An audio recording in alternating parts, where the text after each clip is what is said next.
Akashvani Adilabad 100.2 FM మనస్సు నిండా కథనం తెలుగు సాహిత్యంలోని చక్కటి కథల్ని వినిపించే కార్యక్రమం. ఇయ్యలటి కార్యక్రమంలో కెవి నరేందర్ రచించిన కథమానం భవతి 101 కథల సంపుటి నుంచి ప్రశ్న అనే కథను వినిపిస్తున్నారు పి కమలాకర్ రెడ్డి. చంద్రుడిపై కాలు మోపడం నిజమే, ధృవీకరించిన చంద్రయాన్ ఫోటోలు, అపోలో మిషన్పై అనుమానాలకు నాసా సమాధానం. Washington news. ఇది 5వ తరగతిలో ఈ వార్త చదివి వినిపిస్తే పిల్లలంతా ఆశ్చర్యంగా నమ్మారు, ఒక్క సతీష్ గాడు తప్ప. వాడు నమ్మలేదని వాడి మొహం చూస్తేనే తెలుస్తుంది. నమ్మిన మిగతా పిల్లలందర్నీ వాడు జాలిగా చూశాడు కొంచెంసేపు. వాడి చూపులు నన్ను కలవరపెట్టాయి. వాడు వేసే ప్రశ్న కోసం కుతూహలం పెరిగినా సరైన సమాధానం నా దగ్గర ఉందా అనే అనుమానం పెరిగింది. 4 గోడల మధ్య తరగతి గదిలో వీళ్లు వేసే ప్రశ్నలు ఒక్కోసారి షాకింగ్ న్యూస్లా తగులుతాయి, జీవితకాలం వెంటాడుతాయి. ఆ ప్రశ్నలు సమాజాన్ని, అవసరమైతే ప్రపంచాన్ని కుదిపేసి సమాధానం చెప్పలేని స్థితిలో ఉంటాయి. 20 ఏళ్ల ఉపాధ్యాయ వృత్తిలో ఎన్ని బదిలీలైనా, ఏ ఊరికెళ్ళినా ఆ ప్రశ్నలు వెంటాడుతాయి. ప్రశ్న వేసిన ఆ పిల్లల మొహాలు మర్చిపోలేనంతగా వెంటాడుతాయి. 10 ఏళ్ల కింద చెర్లపల్లె స్కూల్లో అలాంటి ప్రశ్నే ఎదురైంది. ఆ ప్రశ్న వేసిన 4వ తరగతి చదివే రమేష్ గాడి మొహం ఇప్పటికీ నా మనసులోంచి చెక్కు చెదరలేదు. చాలా సందర్భాల్లో గుర్తొస్తాడు, ముఖ్యంగా తాటి చెట్లను చూసినప్పుడల్లా. అప్పట్లో 4వ తరగతి తెలుగు వాచకంలో కల్పవృక్షం అనే పాఠం ఉండేది. తాటి చెట్టు కల్పవృక్షం లాంటిది. తాటి కమ్మలు గుడిసె వేసుకోవడానికి, తాటి ముంజలు తినడానికి, తాటి దోనెలు నీరు పారించుకోవడానికి, ఇలా తాటి చెట్టులోని ప్రతీదీ మనిషికి పనికొస్తుంది. ఇలా అడిగిందల్లా ఇస్తుంది కాబట్టి తాటి చెట్టును కల్పవృక్షంతో పోల్చారు అంటూ పాఠాన్ని వివరించినప్పుడు పిల్లలంతా ఉత్సాహంగా విన్నారు. నిజంగా తాటి చెట్టులో పారేయదగింది ఏదీ లేదన్నంత నమ్మకంగా పాఠం చెప్పాను. పాఠం చెబుతున్నంతసేపు రమేష్ గాడి మొహం చిన్నబోయింది. వాడి కళ్ళల్లో తడి. నేను అబద్ధం చెప్తున్నట్టు కోపం. నాకేమీ అర్థం కాలేదు. రమేష్, ఏమైందిరా అని అడిగాను. సమాధానం చెప్పకుండా చేతులు కట్టుకొని లేచి నిలబడ్డాడు. పిల్లలంతా వాడివైపే చూస్తున్నారు. ఏమైందిరా మళ్ళీ అడిగాను. మరో 2 నిమిషాలు గడిచాయి. వాడి మొహం ఎర్రగా అయింది. ఏమైందో చెప్పు అన్నాను కొంచెం సీరియస్గా. మా అయ్య రోజు తాటికల్లు తాగొచ్చి అమ్మను, నన్ను, తమ్ముని బాగా కొడతాడు సార్. తాటి చెట్టు మంచిదెట్లయితుంది సార్ అన్నాడు వాడు. వాడి ప్రశ్నకి షాక్ తిన్నాను. నన్నే కాదు, విద్యా వ్యవస్థనే నిలదీసినట్లుంది వాడి ప్రశ్న. నిజానికి తాటి చెట్టు పాఠంలో కల్లు ప్రస్తావన ఎక్కడా రాయలేదు. తాటి చెట్టు కల్పవృక్షంతో పోల్చదగిందేనా? వాడికి నేను సమాధానం చెప్పాలి. ఏం చెప్పాలి? మా సార్కి అన్నీ తెలుసనే నమ్మకం పిల్లలకుంది. ఏదో చెప్పాలి, కానీ ఏం చెప్పాలి? 5 నిమిషాల వరకు తేరుకోలేదు. చివరకు, తాటికల్లు మంచిదేరా, కాకపోతే ఓ కప్పు గాని అరకప్పు గాని తాగితే మంచిది.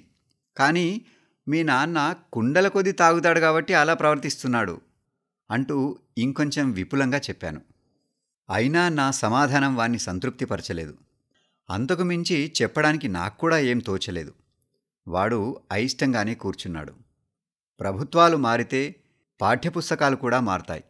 కాబట్టి ఆ పాఠ్యాంశం ఇప్పుడు లేదు. అయినా ఇప్పటికీ నాకు తాటి చెట్లను చూసినప్పుడల్లా రమేష్ గాడు గుర్తొస్తాడు. దీనమైన వాడి మొహం గుర్తొస్తుంది.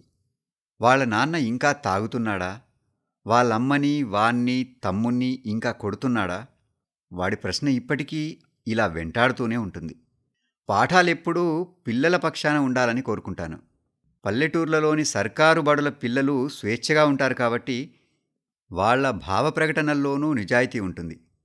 టీచర్గా అధికారం చెలాయిస్తే మాత్రం వాళ్ళు ఏ ప్రశ్నని అడగలేరు. అప్పుడు వాళ్ల భావ ప్రకటన 4 గోడల మధ్య సమాధి కావాల్సిందే.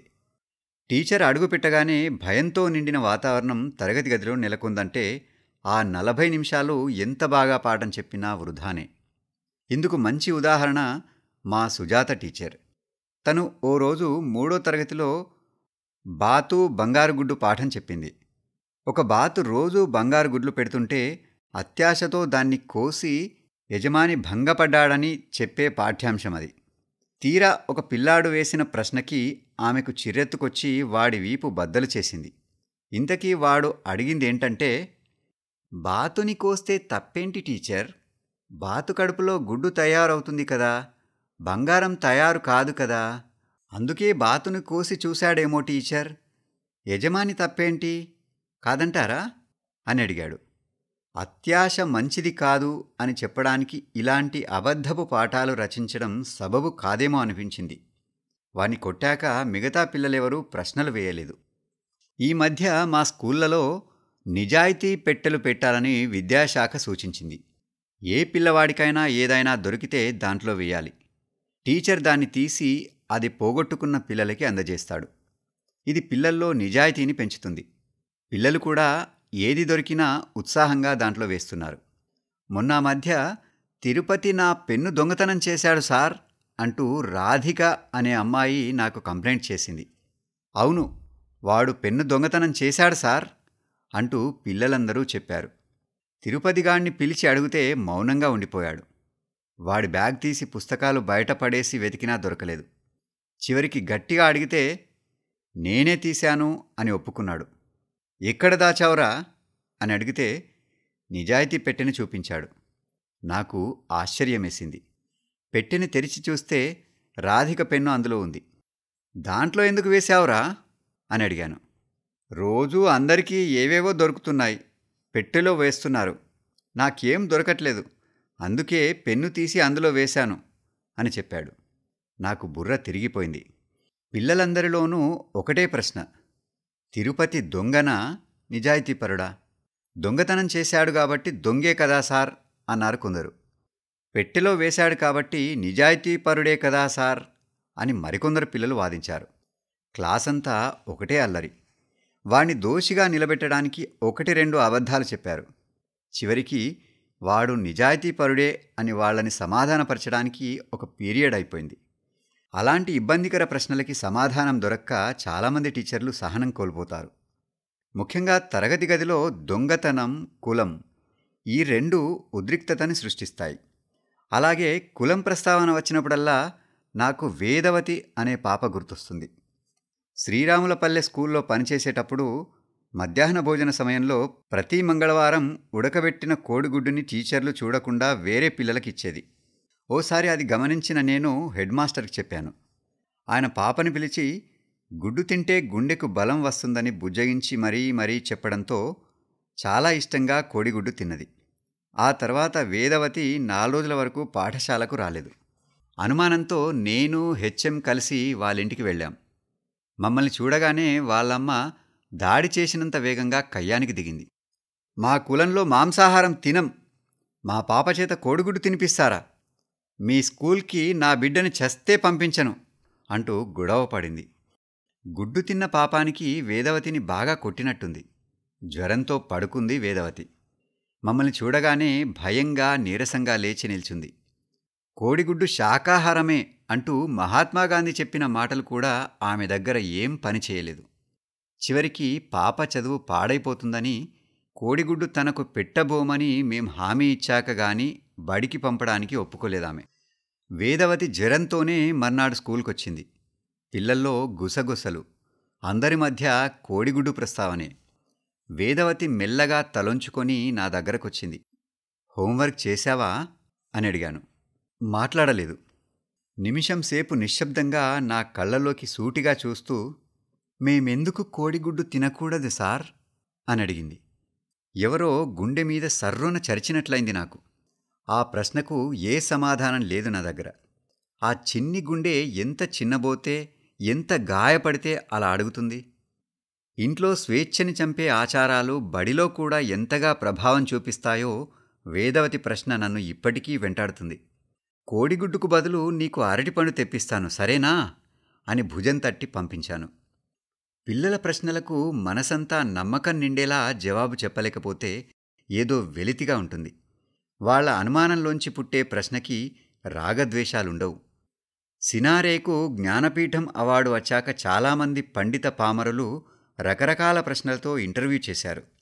ఓసారి స్కూల్ పిల్లలు కూడా ఆయన్ని ఇంటర్వ్యూ చేస్తున్నప్పుడు మేధావులెవరూ అడగని ప్రశ్న ఒక పాప అడిగింది. మీ పూర్తి పేరు సింగిరెడ్డి నారాయణరెడ్డి కదా సార్? మరి మీ పేరు ముందు ఎస్ రావాలి గాని సి ఎలా వస్తుంది అని. ఆయన ఆశ్చర్యపోయారట. ఇప్పటి వరకు ఎవరూ అడగని ప్రశ్న. 10వ తరగతి మార్కుల మెమోలో ఎస్కి బదులు సి అని పడిందమ్మా. అప్పటినుంచి సి నారాయణరెడ్డి అనే పిలుస్తున్నారు అని నవ్వేశారట ఆయన. పిల్లలు ఎలాంటి పదాన్నైనా వాళ్ళకి అనుకూలంగా మార్చుకోవడంలో సిద్ధహస్తులు. మా స్కూలు పిల్లలు ఇంటర్వెల్ బెల్ మోగగానే చిటికెన వేలు చూపిస్తూ సార్ ఒంటర్వెల్ సార్ అంటారు. ఇలాంటిదే ఒక సీరియస్ విషయం చెబుతాను. తన అనుభవంలోకి వచ్చిన ఈ విషయాన్ని ఒక సీనియర్ టీచర్ చెప్పారు. ఆయన ఏదో విషయాన్ని రాసుకుంటూ బాగా అల్లరి చేస్తున్న ఒక పిల్లవాణ్ణి దగ్గరగా పిలిచి ఏ దేశమేగినా ఎందుకాలిడినా పాట చదవరా అన్నాడు. వాడొకసారి చదివాడు. సార్ పని చేసుకుంటూనే మళ్ళీ చదవరా అన్నాడు. వాడు మళ్ళీ చదివాడు. సార్ పని చేసుకుంటూనే మళ్ళీ చదవరా అన్నాడు. ఇలా 5-6 సార్లు చదివినా సార్ పట్టించుకోవట్లేదు. చివరికి ఆ పిల్లవాడు కసిగా ఆ గేయంలోని నీ తల్లి అనే పదాన్ని తిట్టులా చదివాడట. తరగతి గది లోపల పుట్టే ప్రశ్నలో నిజాయితీ ఉంటుంది. సమాధానం కూడా అంతే. నిజాయితీగా లేనప్పుడు రాను రాను వాళ్ళు ప్రశ్నలు వేయటం మానుకుంటారు. ప్రశ్నించే స్వేచ్ఛని పాఠశాలల్లో బాగా విస్తరిస్తే ప్రతి పాఠ్యాంశం గురించి మేమంతా హోంవర్క్ చేసుకోవాల్సిందే. కానీ మమ్మల్ని తరగతి గదిలో నుంచి సర్వేలని, జనాభా లెక్కలని, ఎలక్షన్ డ్యూటీలని ప్రభుత్వమే తరిమి కొడుతుంటుంది. ఎక్కడో 2 మండలాల్లో జడ్పీటీసీ ఎన్నికలున్నాయని జిల్లా మొత్తం దసరా సెలవులకు ముందుండే త్రైమాసిక పరీక్షలు వాయిదా వేశారు.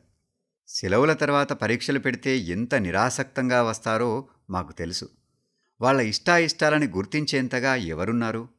ఓసారి పాఠం చెప్పాలనిపించక రొటీన్కి భిన్నంగా మీకు నచ్చని బొమ్మ ఏదైనా గీసి చూపించండి అంటూ డైలీ పేపర్లో తలదూర్చాను. అరగంట తర్వాత రకరకాల బొమ్మలు చూపించారు. కుక్క, పంది, బడి, ఇలా రకరకాలుగా. ఒకడు మనిషి బొమ్మ గీసి కింద ఒక పెద్ద హీరో పేరు రాశాడు. అదేంట్రా, నీకు ఆ హీరో అంటే ఇష్టం లేదా అని అడిగాను నవ్వుతూ. లేదు సార్, నాకు వేరే హీరో అంటే ఇష్టం అన్నాడు వాడు నవ్వుతూ. 2వ తరగతి అనూష మాత్రం 4 గీతలతో ఓ డబ్బా గీసుకొచ్చింది. ఏంటమ్మా ఈ బొమ్మ అని అడిగాను. పాప కళ్ళల్లో సన్నటి నీటి పొర. డబ్బా బొమ్మ అంది. అదే ఏం డబ్బా అని అడిగాను. మిగతా పిల్లలు కూడా ఆసక్తిగా చూస్తున్నారు. చాక్లెట్ల డబ్బా అని నవ్వారు కొందరు. నిమిషం తర్వాత నెమ్మదిగా ఆ అమ్మాయి చెప్పింది, మా బాపు మస్కట్లో చచ్చిపోతే ఈ డబ్బాలనే తీసుకొచ్చిండ్రు. తరగతి గది ఒక్కసారిగా గంభీరంగా మారిపోయింది. పాపని దగ్గరకు తీసుకున్నాను. కాసేపయ్యాక నవ్వింది. అప్పుడప్పుడు ఉపాధ్యాయుడి స్పర్శ తల్లిదండ్రుల స్పర్శ కన్నా ఎక్కువ ధైర్యాన్నిస్తుందేమో. ఎక్కడ శవపేటిక కనిపించినా నాకు అనూష కళ్ళల్లోని తడి గుర్తొస్తుంది. చిటికేస్తే చైతన్యం ప్రవహించాల్సిన చోట నిస్సారమైన తరగతి గది కూడా అనూష గీసిన ఆ డబ్బాలాంటిదేనేమో. సమాధానం చచ్చిన చోట ప్రశ్నలెక్కడ ఉద్భవిస్తాయి? ఇంతకీ సతీష్ గాడి అనుమానంలోంచి ఏం ప్రశ్న పుట్టుకొస్తుందోనని నాకు ఆసక్తి, సమాధానం నా దగ్గర ఉందో లేదో అన్న భయం ఒకేసారి కలిగాయి. వాడు నన్ను, పేపర్లోని అమెరికా వాళ్ళు దిగిన చంద్రమండలం బొమ్మని మార్చి మార్చి చూశాడు. మీరు నమ్ముతున్నారా సార్ అన్నంత ఎగతాళిగా చూశాడు. క్లాసంతా నిశ్శబ్దం. నీ డౌటేంట్రా? అమెరికా వాళ్ళు ఖచ్చితంగా చంద్రమండలానికి వెళ్ళి వచ్చారు. అదే ఈ వార్త అన్నాను. మీరందరూ నమ్ముతున్నారా అన్నట్టు క్లాసంతా కలియజూశాడు. నేను నమ్మట్లేదు సార్ అన్నాడు దృఢంగా. ఎందుకురా, నువ్వేమైనా చూసొచ్చావా అన్నాను కోపంగా. ప్రపంచమంతా ఒప్పుకుంటుంటే వీడేంటి అన్న అసహనం పుట్టుకొచ్చింది. మీరు నమ్ముతున్నారా సార్ అని అడిగాడు మళ్ళీ. అవునరా, నమ్ముతున్నాను అన్నాను. నాకు నమ్మకం లేదు సార్ మళ్ళీ అంతే దృఢంగా చెప్పాడు. అదే ఎందుకు కొంచెం కోపంగా అన్నాను. కాసేపు ఆగి, చంద్రమండలం మీద గాలి లేదన్నారు కదా సార్, మరి అమెరికా వాళ్ళ జెండా ఎలా రెపరెపలాడుతుంది అన్నాడు వాడు. కంగు తిన్నాను. ఆ రాకెట్టు నా మీదే కూలిపడ్డట్టయింది. వాడి ప్రశ్న వందలాది వేటకొడవలుగా మారి అమెరికా వైపు దూసుకెళ్తున్నట్టు, అగ్రరాజ్యాన్ని నిలదీస్తున్నట్టు, అవేవో టవర్స్ని విమానాలై ఢీకొంటున్నట్టు కలవరపెట్టింది. వాడి మొహంలో చిద్విలాసం. ఒబామా మొహంలోకి చూస్తున్న ఒసామాలాగా నన్ను చూస్తున్నాడు. నిజమే, ఇప్పుడు నాకూ నమ్మకం కలగట్లేదు.